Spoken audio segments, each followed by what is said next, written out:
What's going on, guys? Welcome back for episode 24 of Divine Journey 2.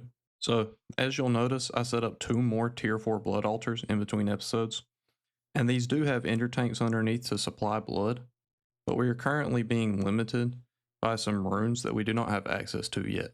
So let's continue progressing through the quest book. The next step is to automate will generation, thus allowing us to automate the Hellfire Forge and all of the reagents.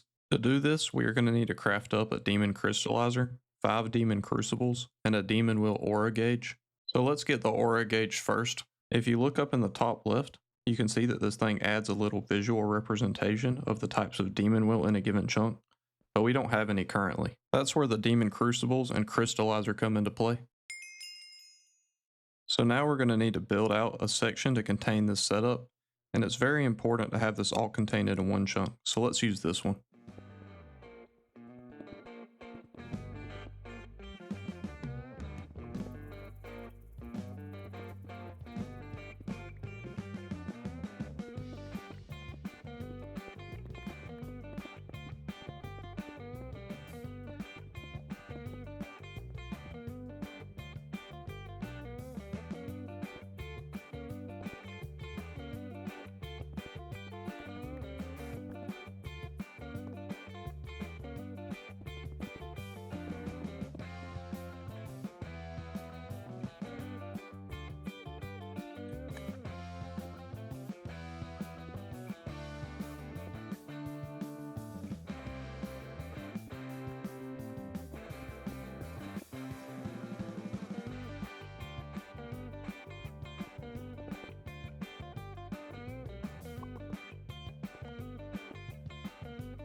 Alright, I got a little something built, but it's still subject to change, so I didn't want to go too crazy. So let me give you a little rundown of what we got here. First, we got a couple master ritual stones, but you'll see what these are for in a minute. And then right down here, we have a couple powered spawners with some fans to push them along, and we have a wolf, sheep, and chicken spawner here. The reason for that is the ritual of Forsaken Souls we are going to set up here relies on a variety of mobs, unlike the Well of Suffering we used for blood. So let's go ahead and fill this ritual out. Then this top ritual is going to be the resonance of the steadfast crystal, so let's fill it out as well. Now that we have these rituals running, we can get down our demon crystallizer in the middle, and the demon crucibles will go off to the side here. With those, we can throw a tartaric gem in to add will into the chunk and allow our upper ritual to begin to generate our first demon will crystals, which you can see here. And if we break these, we will get demon will crystal of 5 different types. At this point, we need to remove the crystallizer and the top ritual, and this master ritual stone will be moved below and filled out with the crack of the fractured crystal ritual. The crack of the fractured crystal will allow us to automatically harvest these crystal clusters, but in order to craft those, we're going to need a greater tartaric gem, so let's go ahead and craft one of those up. And now that I have this thing filled up with will, we can craft one of each type of crystal cluster, just by putting 4 of each type of crystal into the Hellfire Forge. Each of these 5 will be placed above the rituals going on, and the only thing left to do is to set up the collection system. First, we need item conduits going into the demon crucibles. Above those, we will have drawers for the crystals to be stored in. So, basically what's going to happen here is the crystals will be sent to the crucibles, providing excess of each type of will to the chunk. This allows the crystals placed on the ground to grow, with added efficiency from the Gathering of Forsaken Souls ritual, and they will be auto-harvested by the crack of the fractured crystal. This process will repeat itself slowly, building up crystals in our drawers, allowing us to use the will for various crafts in the Hellfire Forge. And remember, this all has to be done within one chunk, so let's build up another room above this to do our Hellfire Forge automations.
So, this is what we got: 16 Hellfire forges for our recipes, along with impulse hoppers and interfaces to supply the items. So, let's get right into filtering these interfaces for all the different things we need.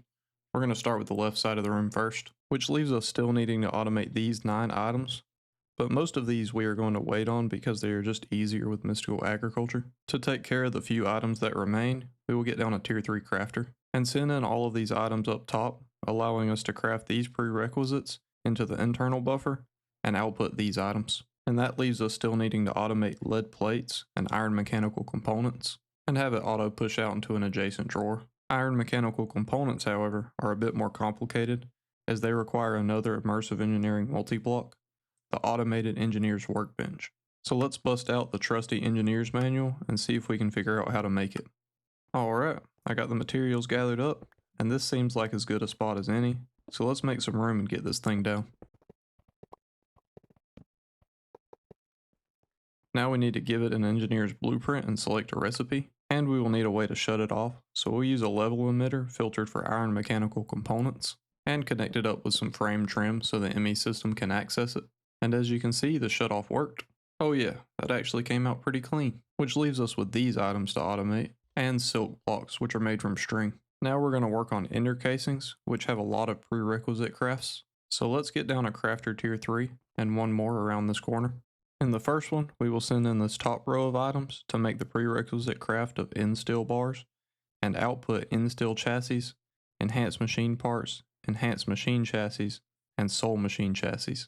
Then in the second one, we will send in these items to get iron casings, machine cases, machine frames, and ender casings, which does still leave us needing to automate chiseled stone, but we can't make any more machines until these buffers fill.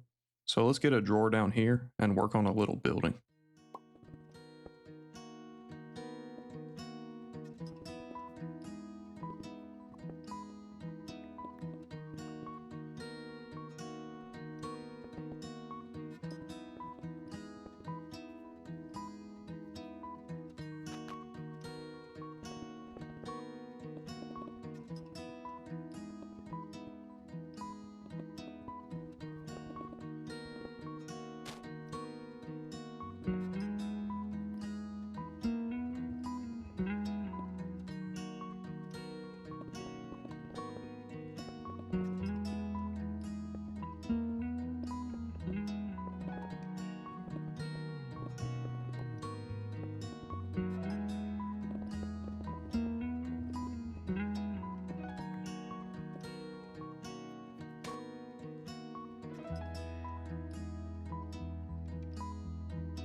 Since our current automation room is going to be full in no time, I started working on this new one. It's pretty similar to the other one, just much larger and easier to expand for the sheer amount of automation in this pack. Building that room did take a pretty good bit of time, so let's check on our automations again. Oh, we're starting to get closer, but we've still got a little while. So let's work on building up each of our blood altars to tier 5 and filling our buffers with slates. And as you can see, this thing does use beacons, but in between episodes, I went and gathered up the rest of the materials so that we can make all 12 beacons that we need. For all 3 tier 5 blood altars, we need a total of 2 stacks and 28 runes. This is going to put a big dent in our dark steel, but thankfully we have a good buffer built up. As I said before, I gathered the radiant beacons for the beacons between episodes, but we do still need 12 blocks of mana diamonds. I doubt this pool will be enough though, and sure enough it isn't. So while we wait on our mana to refill, we can go ahead and place down all the runes we just crafted, and fill in the beacon bases with diamond blocks, because we are kinda rich. So let's go ahead and craft up our 12 beacons, and get them down in the corners to complete our tier 5 blood altars, which opens up the ability to make the next tier of slate, ethereal slate. We need these to make the runes required to move blood between the altars, but one isn't going to cut it. So let's replace some more of our runes here to see if we can craft them a little easier. To start, we can replace these runes of capacity with runes of augmented capacity. And that takes us up from 50,000 to 67,000 millibuckets of blood. What in the world is going on here? Oh, there must be a New Year's fireworks show in the game. I'm sure there's a way to disable that though, because this is ridiculously loud and causing a little bit of lag as well. Now we're able to craft up ethereal slates a little bit more easily, but hopefully if we add some more sacrifice runes, we can get it to where we can craft up at least 2 at a time. So let's replace this side as well. Alright, let's test it out. Can we do 2 at a time now? It looks like we can, but we do run out of blood eventually. So let's start with 7. What does that take us up to? 81,000. Well, that's a bit more sustainable. But let's go ahead and do one more side of sacrifice. And that's pretty much got us there. So these last 6, I'm just going to do a sacrifice as well. And now we should be able to fill our ethereal slate buffer pretty easily. Oh yeah, that's perfect. We're able to craft up 2 ethereal slates at a time without our altar ever running out of blood. So now let's check on our automations over here again. Oh yeah, our machine frame buffer is full now, which is going to be perfect to make another crafter tier 3. We'll get that down right here and send in all of these ingredients, which will make stone slabs internally and then output chiseled stone, redstone transmission coils, amplification crystals, and void buckets. Then we'll get down our smelting factory here, and then our chiseled stone double slabs from the back, and that'll automatically fill our drawer that we made earlier with chiseled stone. Then we're going to need a compactor with silver ingots, as well as a hardened upgrade kit, a gear working die, and 2 reception coils to make silver gears. Then we'll get down another crafter tier 3, which will receive all of these items here on the top, and then it'll craft these in the internal buffer and give us speed upgrades, Dreadium shield, Dreadium sword, and green slime blocks, which allows us still needing to automate osmium dust. So let's get down to crushing factory. And by sending in osmium, we'll get the osmium dust back out. And at this point, we'll snag our witch spawner down here, and we'll get this down up here with a soul binder and a slice and splice. Then we'll throw a couple soul vials in the powered spawner and send solarium, silicone, vibrant alloy, and enderman heads into the slice and splice. And then both of those are going to push into the soul binder along with liquid XP to give sentient enders. And the last 2 slots on this wall are going to be for a crafter tier 1 and a fluid transposer. And we'll use the 2 slots on this to craft light gray dye in the internal buffer and then light gray concrete powder in the external. Then that concrete powder will get sent into the fluid transposer along with water to give us light gray concrete and complete out this cube, which means it's time to move on to our new automation room. And we'll start this off with a crafter tier 3. And on this one, we have a bunch of inputs to make 4 prerequisite crafts that are going to go into the internal buffer, and then 4 external crafts, which will go into these drawers here. Those are going to be the redstone star, the windmill, the wind chime, and fluix seeds. And that leaves us still needing to automate fluix dust, red cedar, and red coal. For the red cedar, we're going to replace the hop seed saplings over here, because we were going to do that soon enough with mystical agriculture anyway. Then we'll add a crushing factory for fluix dust, and a resonator for red coal. Now, one thing we haven't done thus far is automate fluix, and there's a couple different options. We can either do the throwing in the water route, or we can wait a little bit for mystical agriculture. And for now, I think I'm going to try to wait for this, but that may change. It does use the auto infusion matrix, which doesn't come here until a minimum of chapter 19, maybe even chapter 21. So we'll just have to wait and see on that one. But it is pretty easy to batch craft. Then once the fluix seeds get crafted up in here, we're going to send those to an enriching factory, which will turn them into pure fluix. And now we can move on to the last crafter tier 3 we're going to need for this episode. Just going to receive all these items up top to make the prerequisite craft of LV wire coils, and then craft us treated sticks, copper coil blocks, magnetic gloves, and energy upgrades.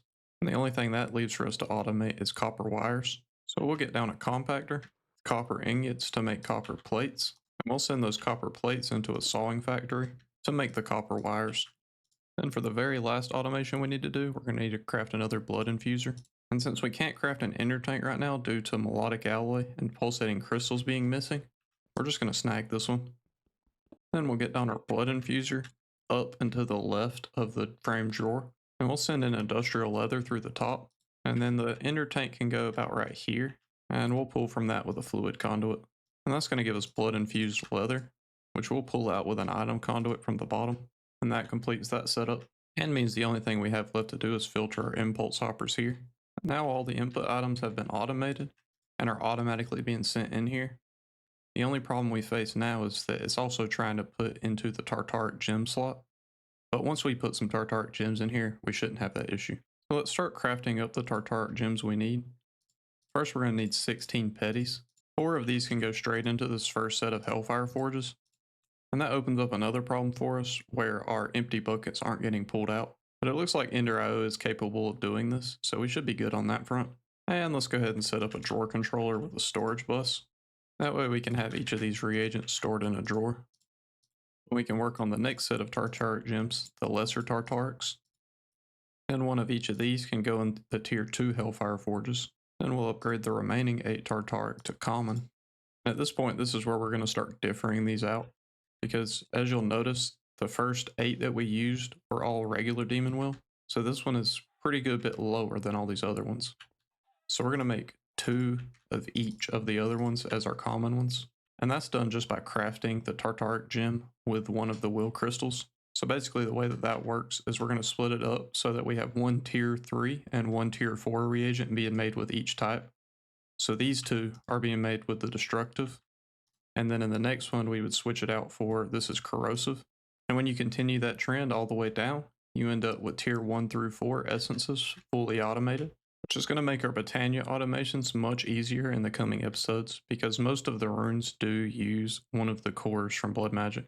And with all that out of the way, there's a couple more minor upgrades I want to make before we end off the episode. One's going to be the handy bag, so let's encode some recipes for it.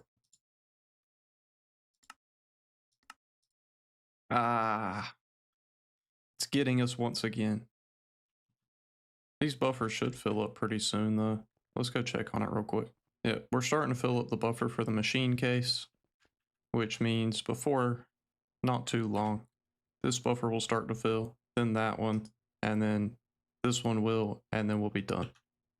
But that's just going to take some time.